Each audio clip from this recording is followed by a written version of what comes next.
Di mobil, sore ini Sukar sedang menuju ke kota dan menuju sebuah hotel. Ketemuan dengan orang yang memesan lukisannya. Karena kebetulan pemesan sedang transit di Banyuwangi dan besok akan lanjut ke Bali untuk staycation. Dan di dalam mobil, entah mengapa jantungnya berdetak terus, tak mau berhenti. Efek dari ciuman catur yang secara tiba-tiba ia berikan pada Sukar saat di atas bukit tadi siang. Rasanya Sukar sangat bahagia. Sukar yakin jika cintanya pada catur tak sebelah tangan. Meski catur belum juga menyatakannya. Namun Sukar yakin catur cepat atau lambat pasti menyatakan. Mobil Sukar pun masuk ke hotel. Dan ketika baru selesai memarkirkan mobilnya, HP-nya berbunyi. Catur mengecatnya. Sukar, sampai mana? Seketika Sukar terharu. Catur menanyakannya sampai mana. Sukar serasa diperhatikan oleh catur. Seketika Sukar membalas. Baru sampai hotel. Apuo tur? Gak apa-apa, cuma nanya aja. Kamu pulangnya jam berapa? Soalnya aku juga nanti berangkat ke kota. Tampil habis maghrib. Oh, iya. Mungkin aku pulang habis maghrib. Semangat ya. Iya, kesuwun. Sampai ketemu ntar malam. Iya. Sukar tersenyum, gemas, sembari menggenggam dan meremas HP-nya sendiri. Lalu kemudian keluar mobil dan menuju lobi hotel, menemui pemesan lukisan. Di sawah dan ladang. Di ladang sendiri, Catur baru saja memberi pupuk tanaman. Dan begitu selesai, Catur beristirahat, duduk-duduk di pematang sawah. Dan karena haus dan airnya habis, Catur menelpon Salim. Lim, kamu cari rumput gak? Carilah, ini mau lewat sana sama si Andre. Kalau kesini, bawain es tebu ya, sama tahu wali, 15.000 aja. Yo, tut. Tur, aduh, maaf, aku jadi telat nemenin kamu mopo. Teriak Widi membonceng Wasis dengan sepeda motor barunya yang baru saja dimodif. Haha, gak apa-apa Kang, udah beres kok. Wih, Kariki ganteng Kang, motor Riko. Iyo, buru modif. Sukar rendai larene. Kok dewekan nih Rok? Iya baru modif. Sukar mana anaknya? Kok sendirian kamu? Pergi ke kota Kang, nganter lukisan. Oh, kita kan ntar juga ke kota.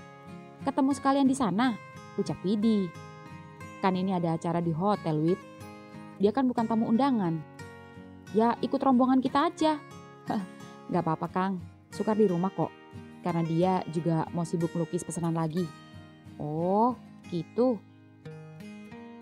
Salim mana sih? Lama banget. Keburu haus. Udah mau kesini kok tadi, bawa es tebu buat kita. Nah, itu dia.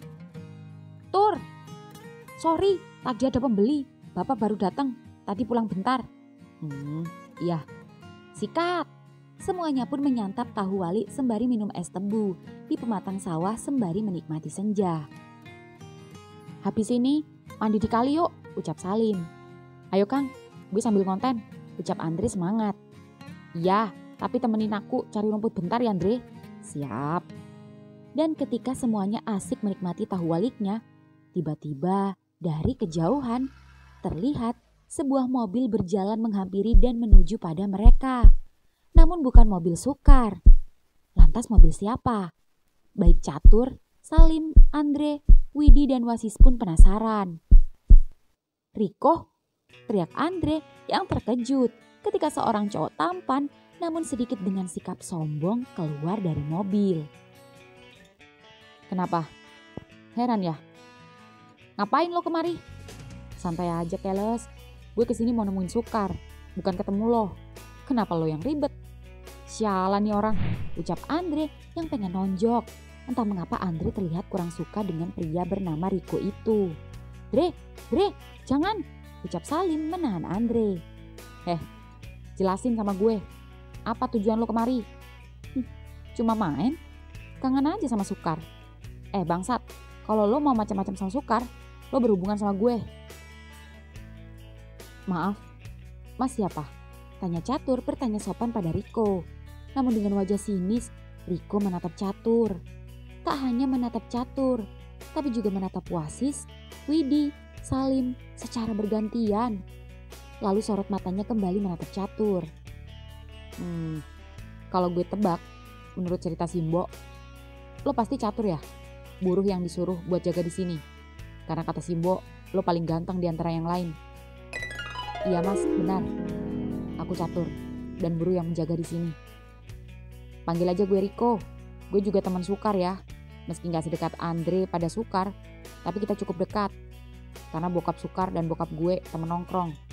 Sama-sama pengusaha sukses. Oh, iya. Riko, ini Salim, Kang Widi, dan juga Kang Wasis. Teman-temanku dan juga teman-teman Sukar di kampung. Ucap catur mengenalkan yang lain.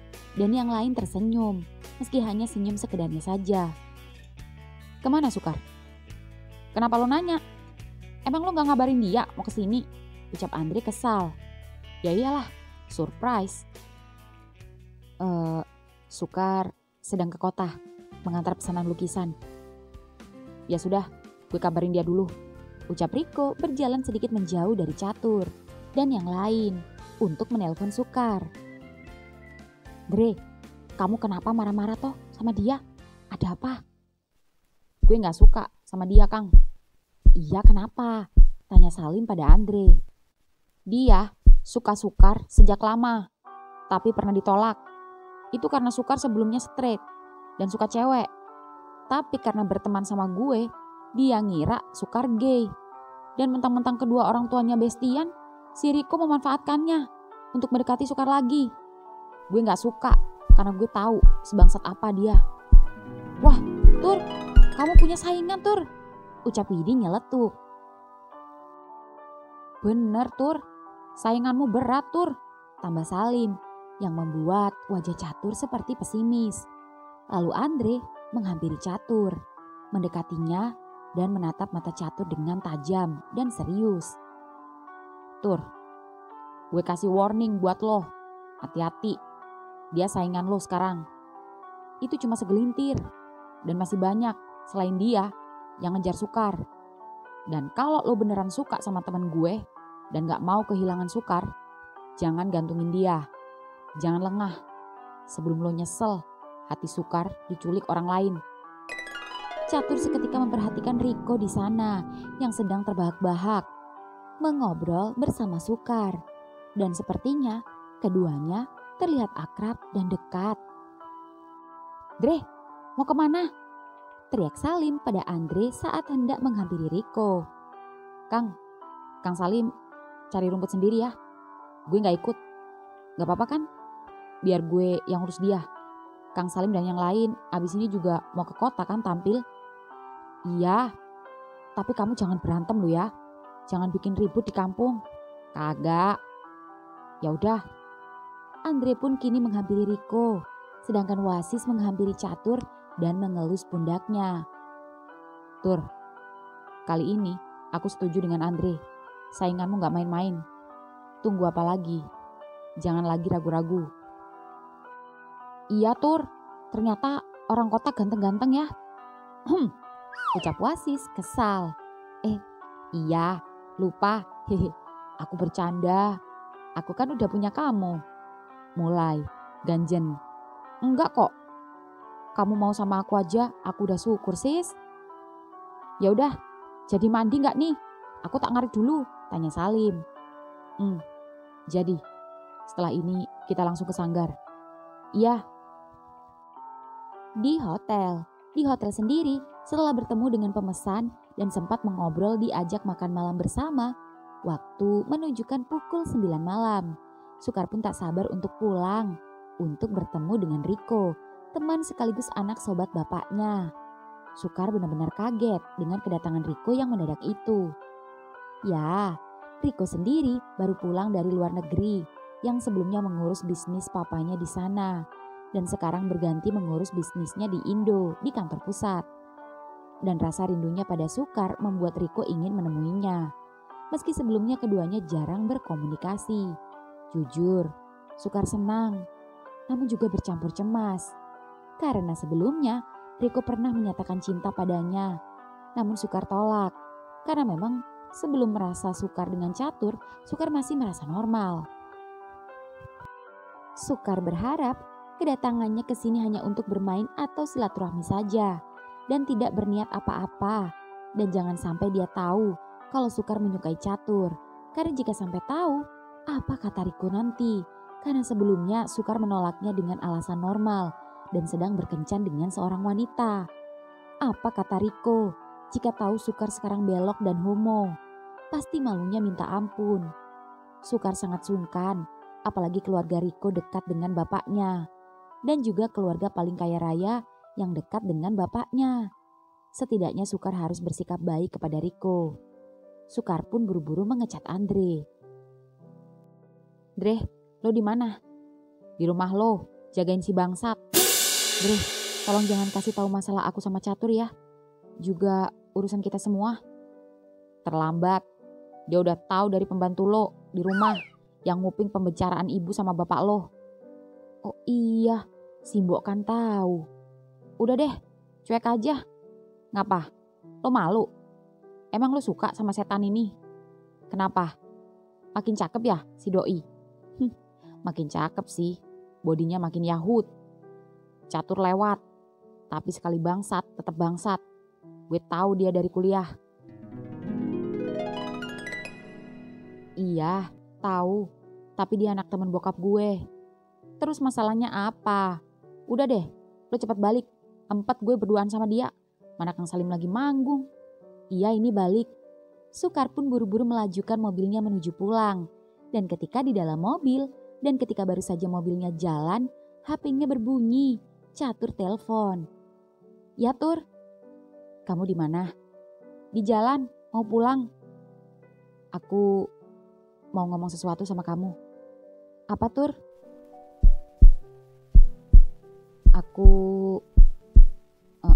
Aku "Tur, si Jimaneng." Satu lagi, teriak MC mengganggu Catur. "Ada apa Tur?" Sukar, maaf. Aku harus gendingan lagi. Nanti saja ya, sampai rumah. Aku juga khawatir kalau nelpon sambil berkendara. Bahaya." "Oh, iya Tur. Semangat ya." "Kesuwun." Entah apa yang hendak Catur omongin, namun itu berhasil membuat jantung Sukar berdetak.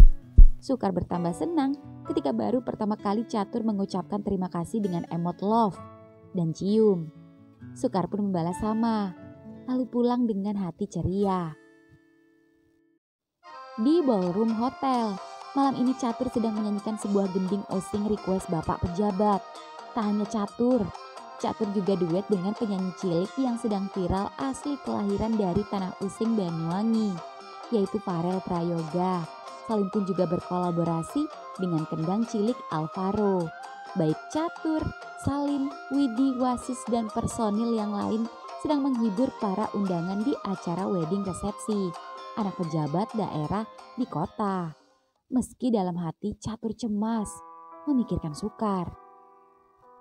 Namun, Catur harus tetap profesional, menghibur para undangan. Dan tak lama kemudian, acara pun selesai. Semua personil berkumpul di backstage karena sebentar lagi akan bersiap-siap pulang. Dan di saat sedang bersama-sama makan malam, Wasis memperhatikan Catur yang terlihat hanya mengaduk-ngaduk makanannya saja dan tak terlihat nafsu makan, sehingga membuat temannya yang lain jadi heran dan bertanya-tanya. "Tur, apuwo, ono hang riko pikiri. Tur, kenapa? Ada yang kamu pikirkan?" "Ono Kang, Isun maki mikiri Sukar. Isun kudu buru ngomong nang larini, yakni larini sing ngenteni." "Ada Kang, aku masih mikirin Sukar. Aku harus segera bicara sama anaknya, biar dia gak nungguin." "Iya Tur, kita harus susah senang bersama. Aku udah punya Wasis, Salim udah punya Andre. Terus kamu punya siapa? Jujur aja, kamu udah suka kan sama Sukar? Kalau enggak mungkin kamu kemarin cium dia waktu beli pecel pitik. Apalagi yang kamu ragukan? Kamu masih kepikiran Cokro?" tanya Widi. "Enggak Kang, aku sudah move on. Aku sudah ikhlas." "Ya sudah, tunggu apa lagi? Ya enggak Lim?" "Betul, ingat Tur, Kang Sukar itu lari api, anak baik. tulus ikhlas sama kamu. Iya Lim, aku minta doa kalian semua ya. Kita doain. Jadi kapan kamu nembak dia? Malam ini juga, setelah pulang. Asik-asik, jos. Gimana kalau besok kita rayain sama-sama? Ucap Widi. Setuju. Kemana Kang? Tanya Catur. Ke Kawah Ijen? Enggak ah, dingin Wid. Ucap Wasis. Kan ada aku yang bisa menghangatkanmu sis. Tetap dingin. Ya udah, gimana kalau ke pantai? Mending Kang. Si Andri juga mau ngonten di pinggir pantai. Ucap Salim. Kalian pada ribet. Belum aja nembak. Kalau ditolak gimana? Ucap Wasis. Hus, kamu ini gimana sih sis? Bukannya doain kawan, malah ngomong yang enggak-enggak. Ya jelas diterima lah. Berani taruhan berapa? Wong Sukar itu demennya setengah mati sama Catur. Kedianan. Kalau ditolak, uang amplop gajiku ini aku kasih kamu semua. Udah. Urusan jalan-jalan nanti dipikir. Tapi sekarang masalahnya, kok aku deg-degan ya Kang? Rasanya inget seperti mau nyatain cinta pada Cokro. Percis. Itu berarti rasa sayangmu beneran sama Sukar. Ucap Wasis. Iya Kang, aku udah gak sabar rasanya. Ya sudah, makan yang banyak Tur, biar ada tenaga, biar jantungmu gak dredeg. Ucap Salim. Iya Lim. Dan ingat Tur, nyatainnya pakai gending oseng yang romantis. Ucap Widi. Siap Kang. Kang Catur, teriak Farel menyapa Catur yang sedang makan dan diikuti Alvaro dari belakang. Kelendi Rel, piye? Hang mari ketemu Pak Jokowi. Ye, milu bangga isun Rel. Eneng putra using hang diundang wong hang nomor 1 di Indonesia. Gimana Rel? Gimana yang habis ketemu Pak Jokowi? Wih, ikut bangga aku Rel. Ada putra using yang diundang orang nomor 1 di Indonesia. Hah, kesuwon Kang. Ojo sombong, sekolah tetap, istirahat hang cukup. Iyo Kang, kesuwon. Kang, somben kadung ison eneng waktu ngonten yo Kang. Ison narep kendang kempulan, biareng ambi sanggariko. Iya Kang, makasih. Kang, besok-besok ngonten yuk Kang. Aku pengen kendang kempul bareng sama sanggar kalian.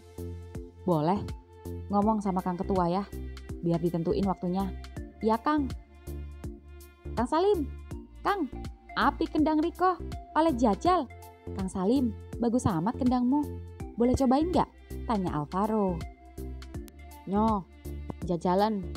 Iki kendang oleh diwai pacarku. Nih, cobain. Itu kendang dapat dikasih pacarku. Ucap Salim keceplosan dan Alvaro mencobanya. Kapan-kapan aku pinjem ya? Boleh. Per jam 1 sewa lo ya. Boleh, sejam 100.000 lo ya. Ih, larang nemen, mahal banget. Guyon, masa segitu mahal? Kamu dan Farel kan sekarang banyak job, banyak duitnya. Kan yang pegang ibu Kang. Bener juga ya. Di rumah Sukar sendiri, baik Andre maupun Riko masih berdua mengobrol sembari meneguk kopi. Meski emosi Andre lumayan rendah, namun Andre tetap gak nyaman berduaan bersama Riko saat ini. Beruntung suara mobil Sukar terdengar datang. Seketika baik Andre maupun Riko menghampiri Sukar. Sukar? Riko, maaf lama. Iya gak apa-apa. Kamu pasti lapar. Kalian udah pada makan belum? Belum. Kita nunggu loh, ucap Andre kesal. Kalau gitu, kita cari makan dulu yuk, keluar. Di sanggar sendiri, baik Catur, Salim, Wasis dan Widi baru saja sampai dan hendak pulang ke rumah masing-masing. Wasis pulang bersama Widi dan Salim mengantarkan Catur pulang ke rumah Sukar sembari menjemput Andre. Keduanya pun menuju rumah Sukar dan tak lama kemudian keduanya sampai. Namun rumah tampak sepi, hanya ada mobil Riko. Kemana Sukar dan yang lain? Kok sepi ya Lim? Iya Tur, bentar, tak telepon Andre. Dre, di mana sayang? Kok rumah sepi? Kakang sudah pulang nih. Ini baru habis makan Kang. Ini juga Oteo balik. Kang Salim udah makan belum sama Catur? Gue bungkusin ya. Oh, gak usah. Kita udah makan tadi di hotel. Langsung pulang aja. Kakang kangen. Iya, Kang. Lin, aku mandi bentar ya. Iya, aku tak bikin kopi dulu ke dapur. Gak enak kalau gak minum kopi hitam. Iya, Lin. Catur pun masuk ke kamar Sukar. Lalu kemudian ke kamar mandi, sedangkan Salim membuat kopi. Lalu Salim duduk di amben depan, sembari menunggu Andre datang. Entah kenapa, Salim semakin lama semakin bucin saja pada Andre. Dan tak lama kemudian, mobil Sukar datang. Salim senang. Kang Salim, baru pulang, sapa Sukar. Baru Kang. Catur mana? Lagi mandi Kang anaknya. Oh iya. Baik Sukar, Salim, Andre, dan Riko keempatnya masuk rumah dan duduk di ruang tamu. Bro, gue malam ini tidur di rumah Kang Salim ya. Oh iya. Ya udah Andre, ayo pulang. Aku belum mandi nih. Bro, gue balik dulu ya, ucap Andre sembari melirik Riko. Iya. Kang, pulang dulu ya. Iya Kang. Andre dan Salim pun pulang dan kini tinggal Sukar dan Riko berdua di ruang tamu. Riko, mana barang-barang lo? Cepat ambil, bawa masuk. Oh iya, lupa. Gue ambil dulu. Iya. Riko pun mengambil barang-barangnya di mobil. Sedangkan Sukar hendak masuk ke kamar tamu untuk beresin kamar yang nanti akan ditempatin Riko. Tapi ketika hendak masuk, Sukar melihat Catur baru saja keluar dari kamar mandi. Begitu juga sebaliknya. Catur pun senang dan menghampiri Sukar dengan memakai handuk di bagian bawahnya saja. Sukar, baru datang? Iya, baru aja. Yang lain mana? Oh, Andri dan Kang Salim baru aja pulang dan Riko lagi ngambil barang-barangnya. Ini aku mau beresin kamar tamu. Oh, jangan khawatir Sukar, aku sudah membereskannya. Aku ganti baju dulu ya, ucap Catur masuk ke kamar Sukar dan diikuti Sukar. Sukar, kenapa? Kalau mau ganti baju, ganti. Masih malu aja. Ya udah, aku nggak lihat, ucap Sukar membelakangi Catur sembari menyiapkan peralatan lukisnya karena hendak melukis. Entah mengapa, Sukar jadi tak sabar jika Catur ingin mengatakan sesuatu kepadanya. Semoga apa yang diinginkan Sukar terwujud malam ini. Maaf, gak tahu kenapa. Terkadang aku masih malu sama kamu, ucap Catur setelah memakai baju dan menghampiri Sukar yang hendak melukis. Sama. Aku kadang juga merasakan hal yang sama. Oh iya, bukankah kamu mau ngomong sesuatu sama aku? Oh, itu. Iya. Duduk sini, ucap Sukar menepuk tepi ranjang. Dan Catur pun masih dengan malu-malu duduk di tepi ranjang di samping Sukar duduk di dekat kanvasnya. Catur tersenyum, lalu menatap mata Sukar lekat-lekat. Lalu tiba-tiba merampas kuas di tangan Sukar dan menggenggam kedua tangannya yang membuat jantung Sukar berdetak. Sukar, teriak Riko. Set, seketika Sukar melepas dan menghempaskan genggaman tangan Catur saat Riko tiba-tiba masuk. Dan wajahnya terlihat panik dan ketakutan. Lalu kembali mengambil kuasnya. Riko, sudah barang-barangnya? Sudah, ucap Riko tersenyum pada Sukar. Namun terlihat sinis dan tak suka pada Catur. Ya sudah, ayo gue antar ke kamar tamu. Pasti lo lelah. Kenapa di kamar tamu? Lo nganggep gue tamu? Lo gak nganggep gue teman dekat lo? Anak dari sahabat bapak lo sendiri? Oh, bukan. Maksud gue di sini ranjangnya lebih sempit dan pastinya nggak akan muat jika kita tidur bertiga. Bertiga? Iya, karena aku sekamar dengan Catur. Ngapain gue tidur bertiga sama Babu? Dia cuma buruh suruhan bonyok lo kan? Tapi Sukar, gak apa-apa. Biar aku tidur di ruang tamu. Tur, Catur seketika beranjak dari ranjang dan hendak keluar kamar dan bersalipan dengan Riko.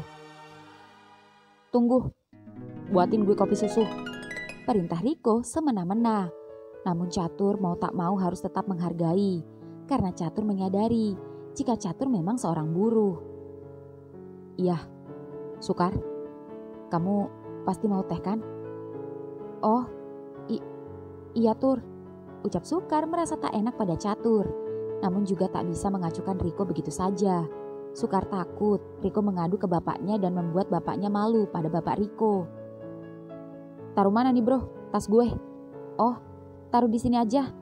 Oke. Gue ke kamar mandi bentar ya.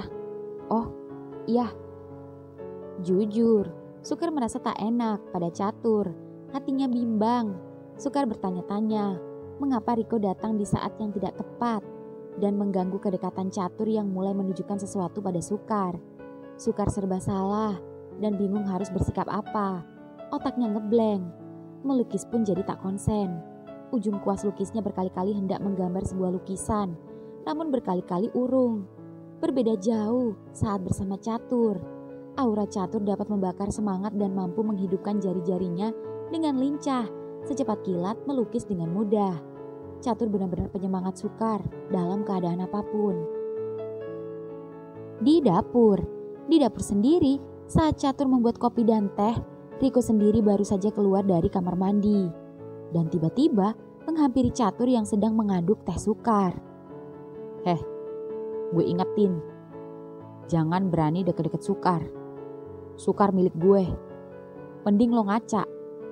Harusnya tahu diri. Lo cuma ODGJ yang dipungut Sukar dan nyokap bokapnya. Kalau enggak, lo pasti sampai sekarang masih jadi orang gila. Terlantar di mana-mana.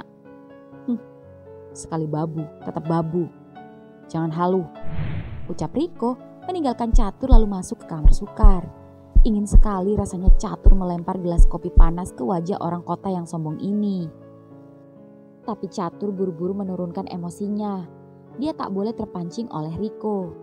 Catur mengalah karena Catur menghargai Sukar. Catur pun mengantar kopi dan teh ke kamar Sukar. Dan begitu masuk, Catur terkejut ketika mendengar suara Sukar. Keduanya bercanda tawa dari dalam kamar. Langkahnya terhenti di depan pintu, lalu sedikit mengintip dan menguping keduanya. Dan ternyata keduanya bercanda dengan posisi tangan kanan Riko merangkul pundak Sukar. Dan Sukar tak mengelak ataupun mencoba menepis tangan Riko dari pundaknya. Dan malah terlihat tertawa-tawa terbahak-bahak. Terlihat sangat dekat dan akrab. Mengingat-ingat, mengungkit-ungkit masa lalu pertemanan keduanya.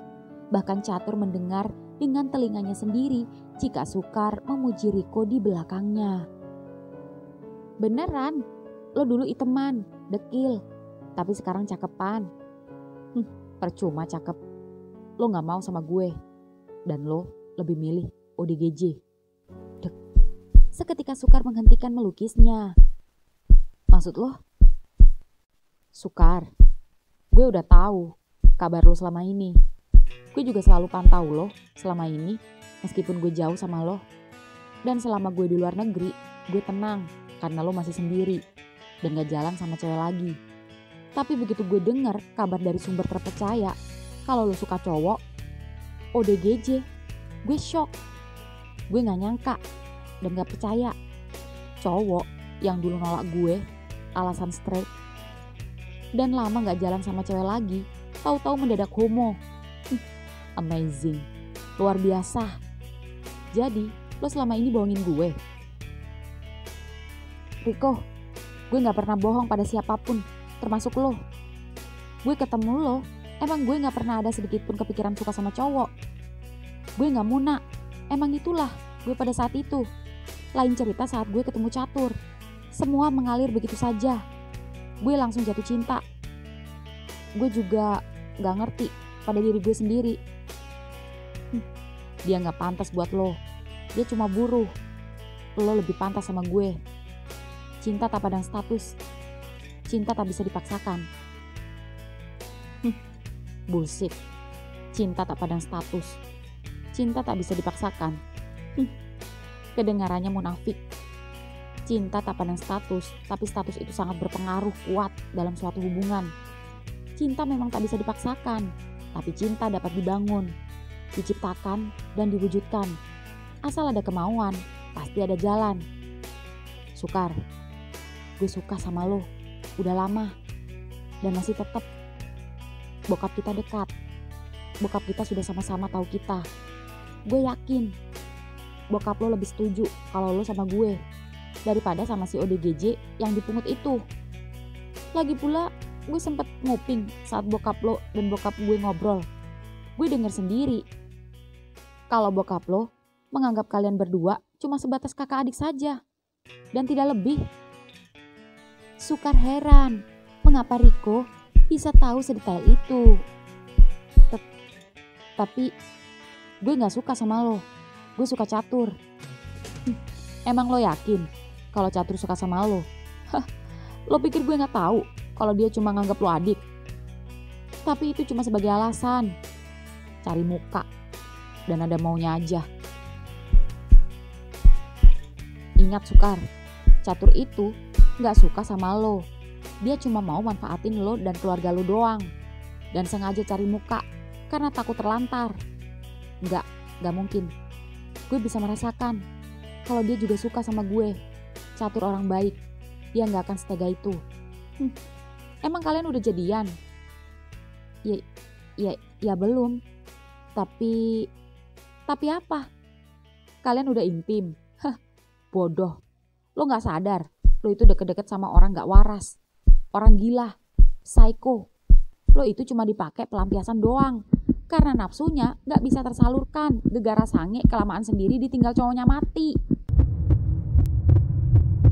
Riko. Plak. Sukar menampar.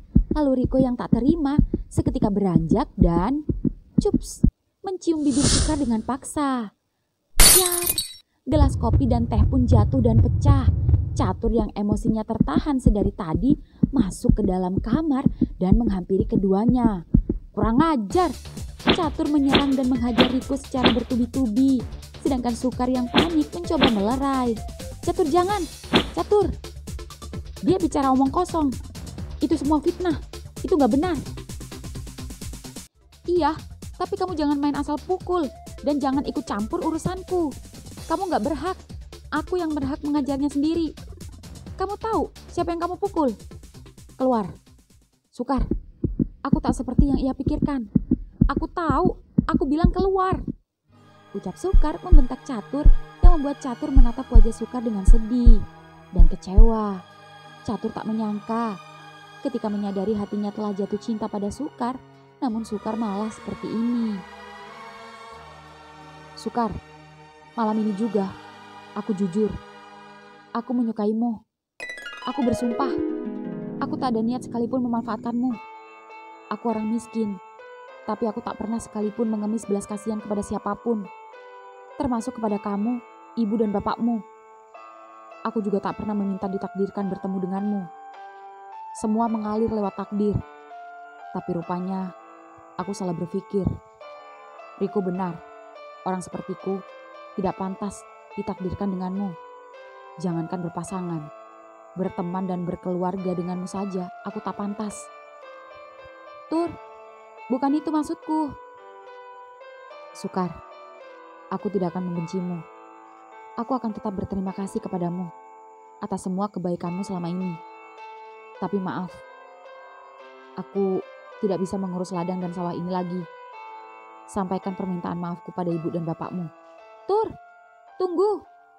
Brak, suara pintu rumah tertutup. Catur meninggalkan Sukar dan Riko di kamar. Set, udah biarin aja, ucap Riko menahan. Lalu Sukar melepas tangan Riko dan membuka jendelanya. Namun Catur secepat itu menghilang.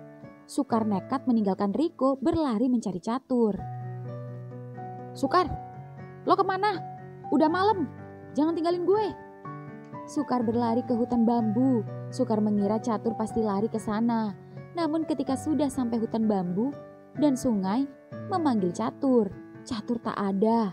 Sukar pun berlari secepat kilat tanpa menaiki motornya menuju rumah Kang Salim. Dan begitu sampai, Sukar mengetuk jendela kamar Salim. Tok tok tok. Kang. Seketika Salim membuka jendelanya. Loh, Kang Sukar? Bro, ada apa? Catur ada di situ? Kagak ada. Pasti ke tempat Kang Widi dan Kang Wasis. Coba telepon keduanya. Aku tadi lupa bawa HP. Langsung lari nyari Catur. Ya Kang, coba tak telepon. Lo ada apa sih? Pasti si bangsat itu bikin perkara sama Catur. Emang bajingan tuh anak.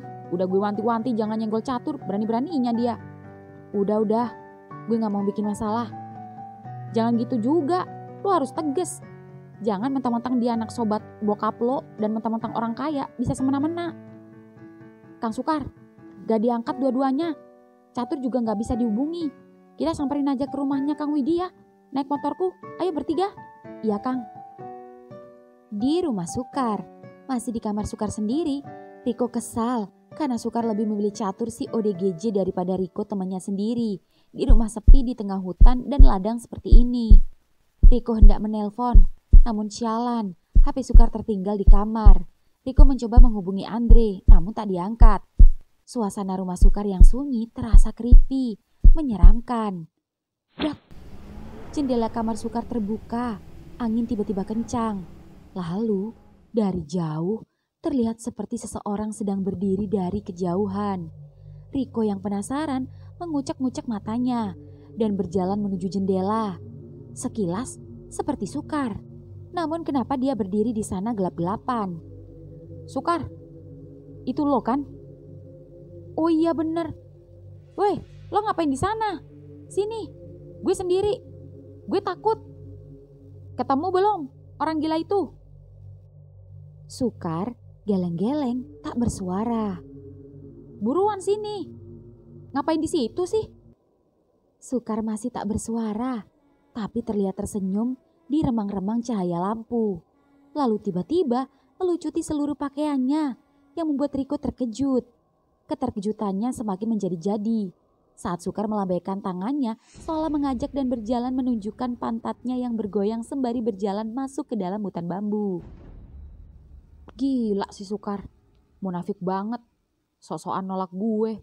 Padahal gue juga tahu lo juga menginginkan gue. Akhirnya malam ini gue bakal bisa nikmatin pantat lo yang kelihatannya sedep dan udah lama gue incer. Ucap Riko berpikir mesum, lalu loncat lewat jendela dan mengejar Sukar. Langkah kakinya terus berjalan dengan semangat. Meski Riko dalam hati sedikit takut karena jalanan gelap dan hanya diterangi sinar cahaya rembulan yang masuk dari sela-sela pohon bambu. Semakin ke dalam semakin gelap, sampai akhirnya langkah kakinya berhenti di sebuah ruang lapang yang masih dikelilingi pohon-pohon bambu tinggi besar, yang justru semakin gelap. Sukar, lo di mana? Sukar tak menjawab, namun terdengar suara langkah kaki di depannya dan suara salah satu pohon bambu bergoyang. Riko seketika menyalakan senter di HP-nya, lalu mengarahkan cahaya senter ke depan ke arah pohon bambu yang bergoyang-goyang. Dan begitu cahaya senternya naik ke atas pohon, set, Sukar, setan, teriak Riko saat melihat tubuh telanjang Sukar menggantung dengan tali yang mengikat di leher serta lidah yang menjulur dan mata yang terlihat putih dan seram. Brak, Riko pun pingsan.